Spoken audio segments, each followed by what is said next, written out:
사랑은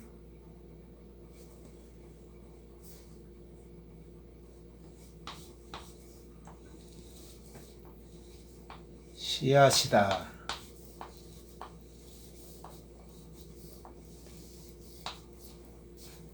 육신적인 사랑도 씨앗을 통해서 자손을 번식하고, 영적인 씨앗도 복음을 통해서 천국 백성을 생산해냅니다. 이 사랑은 반드시 대상이 있죠. 대상. 주는 자와 받는 자. 또 서로 사랑이라 하지요. 오늘은 사랑의 대상에 근원이 되는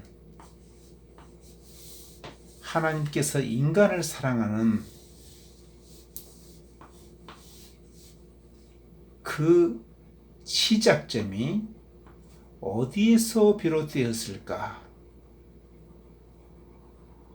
누구나 한 번쯤은 생각해 볼 수도 있고 무관심할 수도 있는 문제지만, 왜 하나님은 사람을 사랑하기로 작정하였을까?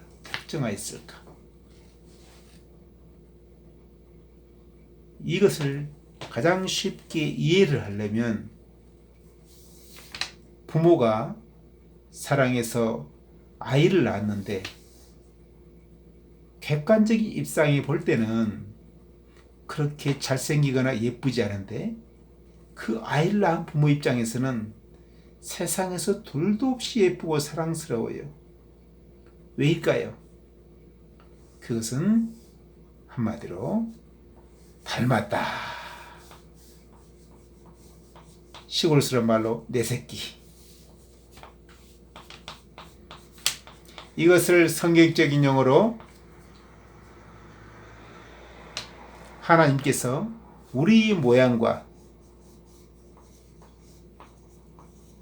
우리 형상대로 사람을 창조하셨다. 어떤 단순한 이미지만은 말하는 것이 아니겠죠. 성경학자들은 지식과 감정과 의지라는 내면적인 속성까지도 닮았다, 이렇게 말씀합니다. 에베소서 5장 1절에는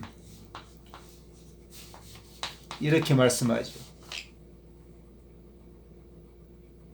너희는 사랑을 받는 자녀같이 하나님을 본받는 자가 되고. 왜? 아버지가 사랑이니까 너희도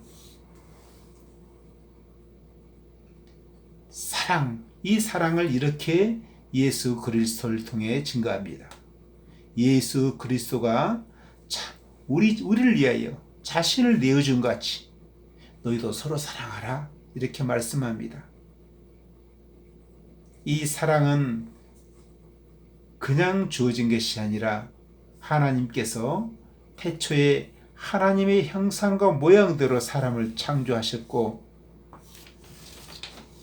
이 땅에 사람을 에덴의 동쪽에 동산을 창설하셨어요. 동쪽에. 거기에서 일어난 이 선악을 알게 한 나무의 사건은 다 익히 아실 거예요. 하나님께서 이 사건 이후로 인간은 뭘 잃어버렸냐? 외형적인 모양과 형상은 있을지 모르지만은 내면적인 속성에 하나님의 지식과 감정, 의지, 지정의를 상실해버린 인간. 이것을 성경적으로 용어로 말하자면 살았다 하는 이름이 있으나 죽은 자. 이것을 하나님께서 생명을 잃어버렸다, 그렇게 말씀하죠. 하나님의 생명을 다시 한번 인간의 보루로 넣는 하나님의 거룩한 회복 역사를, 하나님은 사랑은 씨앗이다. 무슨 말이냐? 하나님의 미랄로 예수 그리스도가 씨앗으로 이 땅에 옵니다. 하나님의 사랑의 씨앗으로. 하나님의 밀이 땅에 떨어져 죽지 아니하면 그대로 있고 죽으면 많은 열매를 맺나니 이렇게 말씀하지요. 예수님은 하나님의 밀알이라는 씨앗으로 오셔서 이 땅에서 씨가 심겨서 싹이 날 때 이 씨앗 속에 있던 생명은 온전히 싹에게 전가가 됩니다. 십자가상에서 예수 그리스도는 온전히 자신의 생명을 다 내어줍니다. 그 생명을 어떻게 이 땅에 내주느냐? 레위기 17장 11절에 이렇게 말씀하지요. 그 피 속에 생명이 있기 때문에 그 피가 죄를 속하느니라. 달리 말씀드리면 예수님이라는 피, 거룩한 피의 보자기 속에 인류를 다시 살리는 이 사랑의 씨앗을 생명을 담아서 심어주는 역사를 예수님 십자가를 통해서 완성하셨어요. 실제로 그 미랄의 땅이라는 무덤에 들어가셨죠. 그래서 당신의 죽음은 혼자의 죽음이 아니라 억조창세 인류의 죽음입니다. 다시 부활해서 싹이 생명이 날 때 그 죽음에서 끝나지 않고 부활 생명으로 날 때, 나는 부활의 생명이 날 때 어느 억조 창생이 예수 그리스도 안에서 다시금 그 생명으로 말미암아서 부활의 은혜에 연합하는 역사를 예수님은 성취하신 겁니다. 그 씨앗을 심어주기 위해서 예수님은 이 땅에 오신 거죠. 얼마나 지고지선한 표현을 하시느냐. 사람이 친구를 위하여 목숨을 버리면 이보다 더 큰 사랑이 없다 말씀했습니다. 모든 사람이 다 죄를 범했습니다. 그래서 예수님은 세리와 죄인의 친구로 오셨다고 그랬어요. 그 육신의 죄를 정하사 흠없고 죄 없으신 하나님 어린 양 예수가 스스로 죄를 뒤집어 쓰는, 그래서 우리 죄인의 친구가 돼서 우리를 대신하여 대신 죽어주심으로 죄값을 치를 뿐만 아니라 우리 인간이 잃어버린 하나님의 내면적인 본연의 생명, 하나님의 지정을 회복하는 그 역사를 그 피를 통해 이루신 거예요. 그 피 속에는 예수님의 생명이 들어있는데 보이는 면에서는 블러드라는 예수 피는 물리적으로는 우리 눈에 안 보입니다. 그러나 그 생명은 영적인 생명입니다. 달리 말하면 하나님의 거룩한 영은 이 땅에 예수 그리스도의 피의 생명에 더불어서 떠나지 않고 온 억조 창생을 잉태하고 다시 한번 우리를 그리스도의 새 생명으로 거듭나게 하는 역사를 하고 계시는 겁니다. 사랑은 씨앗이다.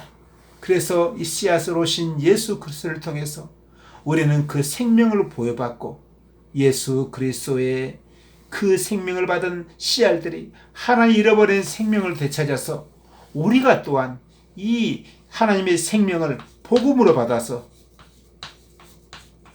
복음은 단순한 말이 아니고 한 줄기 까만 글자가 아니고 당신의 영과 생명이 실려 나가는 살아계신 하나님의 생명 역사입니다.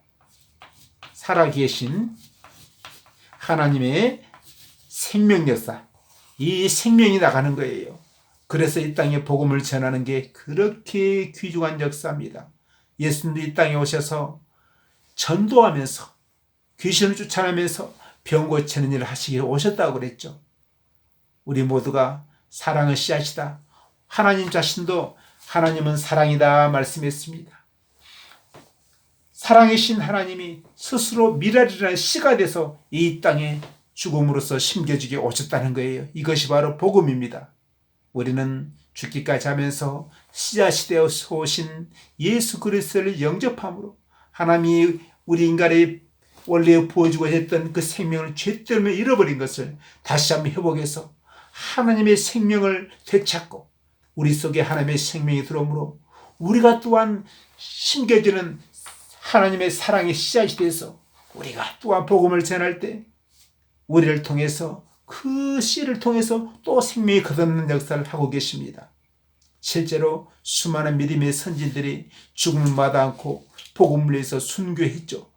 이 땅의 대한민국의 토마스 선교사 약관의 나이에 대동강변에서 최차방이 목이 베었지만은 그 피 속에는 예수님의 생명이 살아 역사하는 보배로운 피가 같이 흐른다고 저는 믿습니다.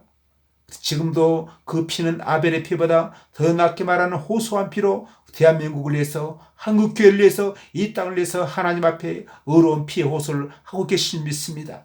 그분을 비롯해서 수많은 열방의 선교사님들이 흘린 그 땀과 피와 눈물과 목숨의 거룩한 그 씨앗이 역사가, 그 사랑으로 말미암아 한국교회가 이렇게 해산되었으니 우리는 이 한국교회에 거룩한 그 피의 그 씨앗의 그 사랑을 우리는 결코 외면하지 말고 저버리지 말고 끝까지 목숨 바쳐 사랑해서 그 씨앗을 심어준 그 복음의 생명을 우리는 꽃 피워서 열방을 향해서 다시 한번 씨앗을 뿌리는 하나님의 거룩한 역사에 다들 동참해야 될 줄 믿습니다.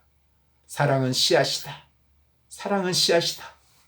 이 제목으로 우리 마음속에 말씀으로, 성령으로, 복음으로 거룩한 씨앗이 심겨지고 우리가 또 하나님의 씨앗이 되어서 하나님의 거룩한 생명 역사를 담당하는 모두가 되기를 예수 그리스도 이름으로 축원드립니다. 감사합니다.